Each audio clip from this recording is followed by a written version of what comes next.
Welcome to Vidya class. आज हम लोग अकाउंट स्टार्ट करेंगे क्लास 12 का। ठीक है, ये मेरा जैसा कि फर्स्ट वीडियो है, तो आशा करते हैं, कोशिश रहेगी कि आप लोगों को बेस्ट से बेस्ट सारे कंटेंट प्रोवाइड किए जाएं। और एक बात, हम लोगों ने क्लास 12 का अकाउंट पहले क्यों स्टार्ट किया है, वो इसलिए क्योंकि बहुत जल्द अब आपका बोर्ड एग्जाम्स आने वाला है। तो हम लोग क्या करेंगे, जल्दी जल्दी सारे चैप्टर्स को कवर अप करेंगे और आप मेरे सारे वीडियोस को बिल्कुल एक सीरीज में देखिएगा। नहीं तो क्या होगा कि आप सारे चैप्टर समझ नहीं पाएंगे, हर एक का एक सीरीज का दूसरे के साथ एक रिलेशन रहेगा। ठीक है, वो उसके ऊपर डिपेंड रहेगा, नहीं तो आपको कुछ भी समझ में नहीं आएगा। तो जैसा कि आज हम लोग फर्स्ट चैप्टर पार्टनरशिप फार्म, उसका कुछ फंडामेंटल्स हम लोग पढ़ेंगे, कुछ बेसिक कॉन्सेप्ट्स पढ़ेंगे। और ये इसलिए पढ़ना जरूरी है क्योंकि आपको पता है multiple type question, short questions बहुत सारे आते हैं। और कोई भी चैप्टर जब हम स्टार्ट करने जा रहे हैं, अगर हमको उसका थोड़ा बेसिक कॉन्सेप्ट्स हो तो एक इंटरेस्ट डेवलप होता है उस चैप्टर के बारे में। तो इसीलिए तो एक फर्स्ट चैप्टर फंडामेंटल इस पार्टनरशिप के कॉन्सेप्ट से हम लोग आज स्टार्ट करेंगे। तो चलिए आज का पहला चैप्टर हम लोग स्टार्ट करते हैं। Let's start. देखिए, पार्टनरशिप फर्म। पार्टनरशिप जैसा कि हम लोगों ने क्लास 11 में पढ़ा है, इसके बारे में आपका क्लास 11 में चैप्टर था sole proprietorship, partnership, company, joint stock company. इसके बारे में आपने कुछ थ्योरी चैप्टर्स पढ़े हैं। ठीक है, हमको पार्टनरशिप का डेफिनेशन मैं आपको बताने जा रही हूं। According to the Indian partnership act 1932 के तहत सेक्शन 4, अच्छे से देखेंगे, सेक्शन 4 हमको पार्टनरशिप क्या है वो बताता है। ठीक है, सेक्शन 4 में पार्टनरशिप को डिफाइन किया गया है। वो क्या है? Partnership is the relation between persons who have agreed to share the profit of a business. ये देखिए, ये बहुत ही इंपॉर्टेंट एक पॉइंट है इस डेफिनेशन के अंदर में। Who have agreed to share the profit of a business, मतलब पार्टनरशिप बिजनेस हम लोग उसको कहेंगे जहां पे दो, मिनिमम दो होने चाहिए, दो या फिर दो से ज्यादा लोग मिलकर के किसी एक बिजनेस को चलाने के लिए म्यूचुअल कंसेंट के साथ तैयार होते हैं कि वो बिजनेस को चलाएंगे, रन करेंगे एक सेम मोटिव के लिए। ठीक है, और साथ ही साथ agreed to share the profit of a business, और कि बिजनेस में जो भी प्रॉफिट आएगा उस प्रॉफिट को वो आपस में डिस्ट्रीब्यूट करेंगे। जब वो इसके लिए भी एग्रीड होते हैं तो हम लोग उसको बोल सकते हैं पार्टनरशिप। लेकिन एक बात याद रखेंगे आप, बहुत इंपॉर्टेंट कॉन्सेप्ट है, वो ये कि यहाँ पे मैंने मेंशन कर दिया, यहाँ पे पार्टनरशिप एक्ट ने मेंशन किया हुआ है agreed to share the profit, मतलब वो लोग केवल प्रॉफिट शेयर करने के लिए रेडी होते हैं। ये आप कहेंगे कि लॉस भी तो हो सकता है बिजनेस में, तो याद रखेंगे पार्टनरशिप एक्ट शुरू में ही वो लॉस को लेकर के नहीं सोचते। अभी आप कोई बिजनेस शुरू करने जा रहे हैं तो पहले ही लॉस का कॉन्सेप्ट अपने नहीं रखेंगे। पहला मोटिव होता है कि भैया बिजनेस में प्रॉफिट कमाना है, प्रॉफिट अर्न करना है। तो इसलिए यहाँ पे इस डेफिनेशन में इसको मेंशन किया गया है। ये याद रखेंगे, यहाँ पे लॉस नहीं है। प्रॉफिट और स्लैश देके आप लॉस कर देंगे, बहुत बार बच्चे ऐसी गलतियां करते हैं, ये नहीं करेंगे क्योंकि हमें पार्टनरशिप एक्ट इस तरह से पार्टनरशिप को डिफाइन नहीं करता है। कैरिड ऑन बाय ऑल, हो सकता है कि पार्टनरशिप बिजनेस में जितने पार्टनर्स हैं सब मिलके काम कर रहे हैं, और any of them acting for all, या हो सकता है उसमें से कोई बंदा एक या दो या और कुछ मिलकर के वो बाकी सारे बिजनेस को रन करने का काम कर रहे हैं। ठीक है, तो आशा करते हैं कि आपको पार्टनरशिप डेफिनेशन क्लियर हुआ होगा। एक सेकंड के अंदर मैं इसको थोड़ा मैं आपको फिर से एक्सप्लेन कर देती हूँ। पार्टनरशिप बिजनेस क्या है? जब भी दो या दो से ज्यादा लोग, मिनिमम दो होने चाहिए, दो या दो से ज्यादा लोग मिलकर के किसी एक बिजनेस को रन करने के लिए तैयार होते हैं एक सेम मोटिव के लिए, और वो इस बात के लिए भी एग्री होते हैं कि जो प्रॉफिट आएगा उसको वो आपस में शेयर करेंगे। ठीक है, और एक देखेंगे पार्टनरशिप डीड, ये भी एक बहुत इंपॉर्टेंट पॉइंट है। ठीक है, पार्टनरशिप डीड होता क्या है? आपने ऑलरेडी क्लास 11 में पढ़ रखा है कि पार्टनरशिप डीड क्या होता है। पार्टनरशिप डीड एक तरह का रिटन डॉक्यूमेंट है। ठीक है, ये किस लिए हमको जरूरत पड़ता है? ये it is a written document which contains the terms of agreement. हमने जो भी एग्रीमेंट में जो भी हमारे टर्म्स वगैरह होते हैं वो सब इस डीड में मेंशन रहता है। लेकिन आप एक बात याद रखेंगे, अगर कोई आपसे पूछ ले क्या है पार्टनरशिप बिजनेस करने के लिए पार्टनरशिप डीड होना जरूरी है, तब क्या हम लोग पार्टनरशिप बिजनेस स्टार्ट कर पाएंगे? बिल्कुल भी नहीं।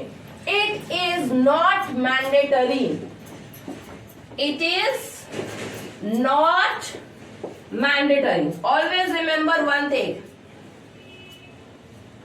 कि पार्टनरशिप बिजनेस में पार्टनरशिप डीड का होना बिल्कुल भी मैंडेटरी नहीं है, लेकिन हम लोग अगर पार्टनरशिप डीड को बनाते हैं तो ये बहुत बेनिफिशियल है। क्यों बेनिफिशियल है? जैसा कि पहले थोड़ा सा आपको मैं बताऊंगी पार्टनरशिप डीड में क्या क्या होता है। पार्टनरशिप डीड में होता है कि हम लोग किस तरह का बिजनेस कर रहे हैं, natures and types of business होता है, फिर उसके बाद कौन कौन उसमें पार्टनर्स हैं उनके बारे में होगा, उनका नाम होगा, उनका एड्रेस होगा, साथ ही साथ अगर कोई पार्टनर कितना कैपिटल लगा रहे हैं वो होगा, उनको इंटरेस्ट क्या पे करेंगे अगर पार्टनर कैपिटल लगा रहे हैं तो वो होगा, ड्रॉइंग कौन पार्टनर कितना निकाल सकते हैं वो उसमें मेंशन होगा, अगर कोई पार्टनर ड्राइंग करता है तो उस पे इंटरेस्ट ऑन ड्राइंग क्या देना है फर्म को वो भी उसके अंदर में मेंशन रहेगा। तो ये सारे अब बहुत सब मैं डिटेल्स में नहीं जाऊंगी क्योंकि आप ऑलरेडी क्लास 11 में इसको पढ़ चुके हैं। तो ये सारे कुछ मेन सारे इंपॉर्टेंट पॉइंट्स इसमें होते हैं और भी बहुत सारे हैं, लेकिन इसका बनाना जरूरी नहीं होने पर भी ये बनाना चाहिए। क्यों बनाना चाहिए? ताकि कल को फ्यूचर में किसी भी तरह के डिस्प्यूट अराइज ना हो सके। अगर सपोज करो आज पैसा आया और फिर पार्टनर लोग कल को हो सकता है अपनी बातों से टर्म्स एंड कंडीशन से मुकर जाएगी, नहीं ऐसा तो नहीं हुआ था हमारे बीच में, तो ये टर्म्स एंड कंडीशंस नहीं थे। तो ये क्या करता है, अगर हम पार्टनरशिप डीड बना लेते हैं तो ये फ्यूचर में बहुत सारे डिस्प्यूट होने के चांसेस कम हो जाते हैं, और डिस्प्यूट अगर हो भी जाता है तो उसको इजीली हम लोग सॉल्व कर सकते हैं क्योंकि हमारे पास एक प्रूफ होता है। तो हमारा काम करना बहुत हद तक हम बोल सकते हैं कि ये हमको बहुत सपोर्ट करता है। अगर हमने डीड बना लिया, सपोज करिए अगर हमने डीड बना लिया तो उससे क्या होगा? डीड बनाना मतलब हम सीधा से हम लॉ के अंदर में आ गए हैं। एक हम लॉ के अंदर में आ गए हैं और हम उस लॉ को फॉलो कर रहे हैं, और जब भी कोई काम हम लीगली अगर लॉ को फॉलो करते हुए करते हैं तो उसमें बहुत सारे प्रॉब्लम्स अपने आप सॉल्व हो जाते हैं। ठीक है, दूसरी बात हम लोग एक बात याद रखेंगे पार्टनरशिप बिजनेस के अंदर में, मान लीजिए अगर सिचुएशन ऐसी हो जाए कि हमने डीड नहीं बनाया, ठीक है, डीड नहीं बनाएंगे तो क्या होगा, हमारे सारे क्या टर्म्स एंड कंडीशंस होंगे उसके बारे में हम लोग जानेंगे। In the absence of deed, इन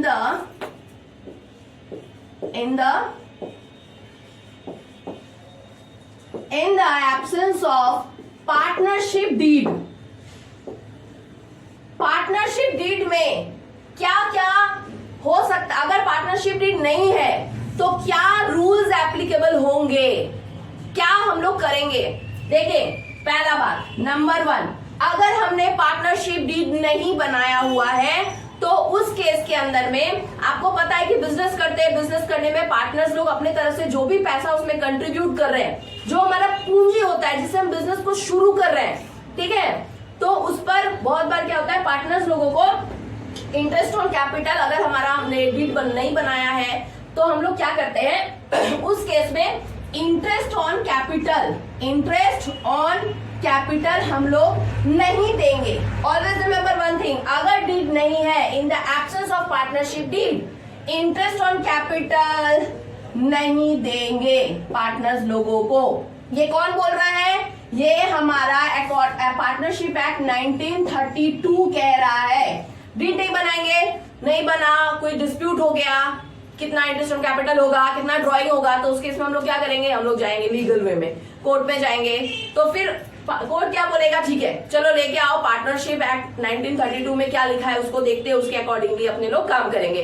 तो हमारा पार्टनरशिप एक्ट 1932 बोल रहा है कि आपने डीड नहीं बनाया है तो इंटरेस्ट ऑन कैपिटल नहीं देंगे भाई पार्टनर लोगों को, जो पैसा उन्होंने दे दिया, लेकिन उसके लिए उनको इंटरेस्ट पे नहीं होगा, ये याद रखना है। ये कौन बोल रहा है? पार्टनरशिप एक्ट 1932 में मेंशन है ये। अच्छा, आपको पता है पार्टनर लोग अगर हमारे बिजनेस में बिजनेस से पैसे कुछ निकालते हैं अपने पर्सनल यूज के लिए, जिसको आप लोग जानते हैं ड्रॉइंग्स बोला जाता है, तो उस केस में हम लोग क्या करेंगे, इंटरेस्ट ऑन ड्रॉइंग भी हम लोग नहीं देंगे अगर हमारा पार्टनरशिप डीड नहीं है। और क्या टर्म्स एंड कंडीशंस होंगे नहीं समझ में आ रहा है तो उस एक्ट में मेंशन है, तब हम लोग उस एक्ट को फॉलो करेंगे। डीड है तो डीड में जो जो लिखा है उसको फॉलो करेंगे। डीड बोल रहा है इंटरेस्ट ऑन कैपिटल इतना होना चाहिए, अपने उसको उतना दे देंगे। डीड में अगर है तो डीड में लिखा हुआ इंटरेस्ट ऑन ड्राइंग क्या होना चाहिए, हम उसके अकॉर्डिंगली इंटरेस्ट ऑन ड्राइंग पे कर देंगे। डीड है तो उसमें लिखा होगा पार्टनर्स लोगों को क्या सैलरी पे करना है, उसके अकॉर्डिंगली सैलरी पे कर देंगे। लेकिन डीड नहीं है तो बोल रहे हैं इंटरेस्ट ऑन कैपिटल नहीं देंगे पार्टनर्स लोगों को। पार्टनर्स लोग अगर ड्राइंग कर रहे हैं तो इंटरेस्ट ऑन ड्राइंग उनको नहीं मिलेगा फर्म से, सॉरी फर्म को ड्राइंग, पार्टनर्स लोग पैसे निकाल रहे हैं तो यहाँ पे क्या होता है, पार्टनर्स लोगों को पैसे यूज करने के लिए पार्टनर्स लोग बिजनेस को ड्राइंग देते हैं, ठीक है ना, इंटरेस्ट ऑन ड्राइंग बोला जाता है उसको। लेकिन यहाँ पे अगर पार्टनर्स लोगों ने पैसा निकाल लिया, डीड नहीं है, तो पार्टनर्स लोगों को कुछ भी इंटरेस्ट ऑन ड्राइंग फर्म को पे करने की जरूरत नहीं है। थर्ड आ जाता है हमारा सैलरी और कमीशन, ठीक है। पार्टनरशिप डीड अगर नहीं है तो उस केस में एक्ट 1932 क्या बोल रहा है कि पार्टनर्स लोगों को सैलरी नहीं पे करेंगे और ना ही उन्हें कमीशन दिया जाएगा।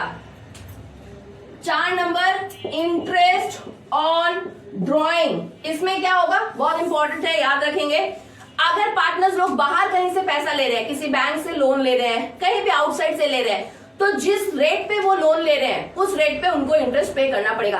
फार्म, अगर हमारा बिजनेस फार्म किसी भी रेट पर अगर वो बाहर से लोन ले रहा है तो जिस रेट पे वो लोन ले रहा है वो उस रेट पे लोन का इंटरेस्ट पे करेगा।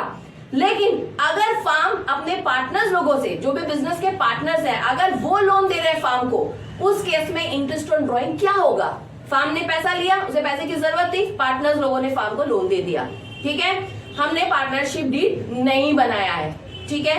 तो उस केस में हम लोग क्या करेंगे, उस केस में पार्टनरशिप एक्ट 1932 का कहना है कि आप पार्टनर्स लोगों को इंटरेस्ट ऑन लोन पे करेंगे, that will be 6% per annum. अगर मानिए बिजनेस में लॉस होता है तब भी फार्म को इंटरेस्ट पे करना पड़ेगा 6% per annum, in case of loss also, in case of loss also, in case of loss, ये याद रखेंगे, ठीक है। उसके बाद 5 नंबर आ जाता है प्रॉफिट शेयरिंग रेशियो। अगर पार्टनरशिप डीड बना है तो उसमें लिखा होता है कि पार्टनर्स लोग कितना किस किस रेशियो में प्रॉफिट को आपस में डिस्ट्रीब्यूट करेंगे, तो कोई बात ही नहीं है। लेकिन अगर हमने डीड नहीं बनाया है तो पार्टनर जो भी बिजनेस का प्रॉफिट हुआ वो लोग कैसे डिस्ट्रीब्यूट करेंगे आपस में, ये एक बहुत इंपॉर्टेंट पॉइंट है। अगर डीड नहीं है, in the absence of deed, ये लोग अपने प्रॉफिट को इक्वली डिस्ट्रीब्यूट कर लेंगे। कैसे बांटेंगे, इक्वली, ठीक है। तो ये हमारा आज का बेसिक कॉन्सेप्ट था, फंडामेंटल्स। और एक बात याद रखेंगे, आप लोगों ने पढ़ा है बेसिकली 3 तरह के account, nominal account, personal account, real account, ये आपने क्लास 11 में पढ़ रखा है। अगर कभी कोई आपसे पूछे कि पार्टनरशिप, हमारा प्रॉफिट एंड लॉस अकाउंट जो है वो कौन से अकाउंट में आता है, बहुत इंपॉर्टेंट, कभी कभी ऑब्जेक्टिव में पूछ लिया जाता है, तो profit and loss appropriation account जो है वो एक नॉमिनल अकाउंट है। नॉमिनल अकाउंट हम लोग पढ़े थे ना, नॉमिनल अकाउंट क्या होता है, बताइए नॉमिनल अकाउंट क्या होता है। All expenses and losses are debited, all incomes and gains are credited. आपने ऑलरेडी क्लास 11 में पढ़ रखा है। तो profit and loss appropriation account, profit and loss appropriation account हमारा क्या है, ये हमारा कौन से अकाउंट में आता है, ये आता है नॉमिनल अकाउंट। ये क्या होता है, ये होता है नॉमिनल अकाउंट, ठीक है। अब हम लोग नेक्स्ट वीडियो जो मेरा होगा वो पूरा का पूरा video profit and loss appropriation account के ऊपर में होगा कि ये क्या होता है, क्यों बनाते हैं, किस लिए, कब बनाया जाता है। मैं पूरा डिटेल्स में उस वीडियो में आपको इसको बताऊंगी, इसके फॉर्मेट बताऊंगी, इसके रूल्स भी बताऊंगी। चलिए, आशा करते हैं आपको मेरा वीडियो अच्छा लगा होगा। अगर अच्छा लगा है तो लाइक, शेयर और सब्सक्राइब करना बिल्कुल मत भूलिए।